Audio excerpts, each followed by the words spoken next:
പുതിയൊരു വീഡിയോയിലേക്ക് ഏവർക്കും സ്വാഗതം. ഇന്ന് ഞാനിവിടെ ഒരു പ്രത്യേക രീതിയിലുള്ള ഒരു സ്പെഷ്യൽ ബീഫ് കറി ഉണ്ടാക്കുന്ന വീഡിയോ ആണ് ഞാൻ നിങ്ങൾക്ക് കാണിച്ചു തരുന്നത് കേട്ടോ. അപ്പൊ അതിനു വേണ്ടിയിട്ട് ഞാനിവിടെ 1 കിലോഗ്രാം ബീഫ് നന്നായിട്ട് കഴുകി വൃത്തിയാക്കിയെടുത്ത് വെള്ളമെല്ലാം ഊറ്റി കളഞ്ഞ് നന്നായി പിഴിഞ്ഞെടുത്തിട്ടുണ്ട്. അതൊരു പാത്രത്തിൽ വെക്കുക.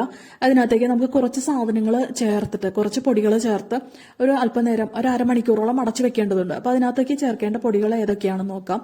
അതിന് വേണ്ടിയിട്ട് ഞാനിവിടെ 1 ടേബിൾ സ്പൂൺ മല്ലിപ്പൊടി, 1 ടേബിൾ സ്പൂൺ മുളക് പൊടി, 1/2 ടീസ്പൂൺ മഞ്ഞൾപ്പൊടി, 1 ടീസ്പൂൺ മീറ്റ് മസാല, 1 ടീസ്പൂൺ ഉപ്പ്, 1 ടീസ്പൂൺ നാരങ്ങാനീര് എന്നിവ ചേർത്തിട്ട് നന്നായിട്ടൊന്ന് തിരുമ്മി യോജിപ്പിച്ചിട്ട് ഈ ബീഫുമായിട്ട് നന്നായിട്ട് തിരുമ്മി യോജിപ്പിച്ചിട്ട് ഒരു അരമണിക്കൂറോളം നന്നായിട്ടൊന്ന് അടച്ചു വെച്ചേക്കുക.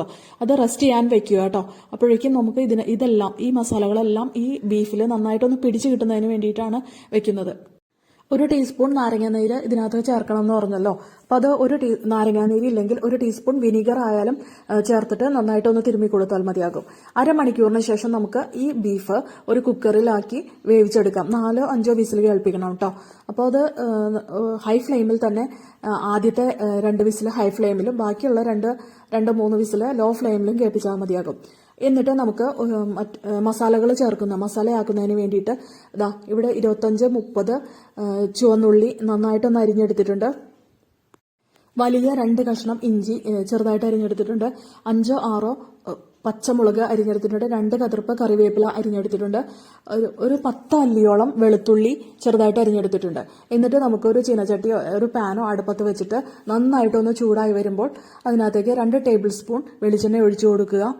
അതിൽ നന്നായിട്ടൊന്ന് തിളച്ച് വരുന്ന സമയത്ത് നമുക്ക് ഈ ഇഞ്ചി, വെളുത്തുള്ളി, പച്ചമുളക്, കറിവേപ്പില, ചുവന്നുള്ളി എന്നിവ നന്നായിട്ടൊന്ന് വഴറ്റിയെടുക്കുക. ചുവന്നുള്ളി ബ്രൗൺ കളറായി വരുമ്പോഴേക്കും നമുക്ക് 2 ടേബിൾ സ്പൂൺ മല്ലിപ്പൊടിയും 1 ടേബിൾ സ്പൂൺ മുളക് പൊടിയും 1 ടേബിൾ സ്പൂൺ മീറ്റ് മസാലയും ചേർക്കാം. മീറ്റ് മസാല ഇല്ലെങ്കിൽ 1 ടീസ്പൂൺ ഗരം മസാല ചേർത്ത് കൊടുത്താൽ മതിയാകും. എന്നിട്ട് ഇവയെല്ലാം നന്നായിട്ടൊന്ന് വഴറ്റുക. അതിന്റെ എല്ലാം പച്ചമണം മാറുന്ന സമയത്ത് നമ്മൾ കുക്കറിൽ വേവിച്ച് വെച്ചിരിക്കുന്ന ബീഫ് ആ വെള്ളത്തോടു കൂടി തന്നെ ചേർത്ത് കൊടുക്കുക. എന്നിട്ട് അതൊന്ന് നന്നായിട്ടൊന്ന് തിളച്ചു വരുന്ന സമയത്ത് ഒരു 1/4 ടേബിൾ സ്പൂൺ കുരുമുളക് പൊടി ചേർക്കുക.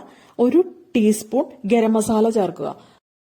എന്നിട്ട് നന്നായിട്ടൊന്ന് ഇളക്കി യോജിപ്പിച്ചതിന് ശേഷം അടച്ചു മൂടി 2-3 മിനിറ്റ് നന്നായിട്ടൊന്ന് വേവിച്ചെടുക്കുക. നന്നായിട്ടൊന്ന് വറ്റും. ഈ കറിയുടെ ചാറ് നന്നായിട്ടൊന്ന് കുറുകി വറ്റി വരുന്ന സമയത്ത് നമുക്ക് ആ അടപ്പ് മാറ്റിയതിന് ശേഷം 1/2 കപ്പ് തേങ്ങാപ്പാൽ ചേർത്ത് കൊടുക്കാം.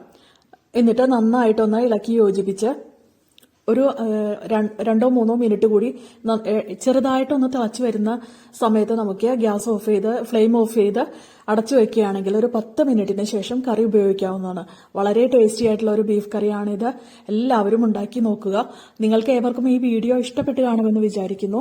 നിങ്ങൾ ഈ ചാനൽ ആദ്യമായിട്ടാണ് കാണുന്നതെങ്കിൽ സബ്സ്ക്രൈബ് ചെയ്യുക, ബെല്ലൈക്കൺ പ്രസ് ചെയ്യുക, ഓൾ എന്ന ഓപ്ഷൻ കൂടി പ്രസ് ചെയ്ത് വെച്ചേക്കുക. ഈ വീഡിയോ നിങ്ങൾക്ക് ഇഷ്ടപ്പെട്ടുവെങ്കിൽ ലൈക്ക് ചെയ്യുക, കമന്റ് ചെയ്യുക, ഷെയർ ചെയ്യുക. ഏവർക്കും നന്ദി, നമസ്കാരം.